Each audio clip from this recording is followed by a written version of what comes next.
Single shot. Semi-auto natin.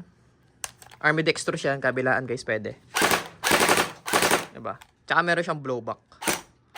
Ayan o, astig. Malakas yan mga boss. Tingnan nyo dito. Butas-butas eh. Ayan. Solid to. Tingnan natin yung mga kasama niya guys. Yan guys, ito nga pala mga boss yung MCX natin ha. Zig MCX. Ayan.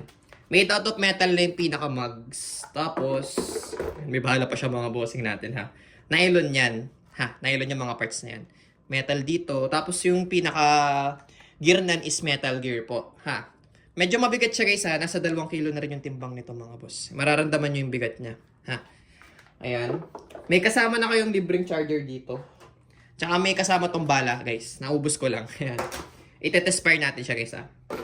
May kasama na rin kayong muzzle hider. Flash hider pala, flash hider. Ayan po. Tapos, kapag magbabala tayo, re-reload natin. Ayan. Try natin dito. Ayan. Tapos, single shot. Naka-ambidextrous na rin yan mga boss. Ayan o. Yung link pala nito guys ay meron tayong Lazada link dyan sa description. Ilalagay ko na lang mga boss ha. Para makapag-check out na kayo guys. Ayan. Nasa 3,000 plus lang naman siya.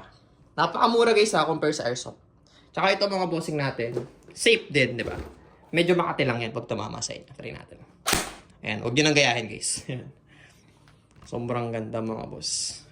Ang ganda ng build. Quality. Check nyo na yung description natin. Click nyo na lang yung link dyan guys. Lalagay ko yan. Solid.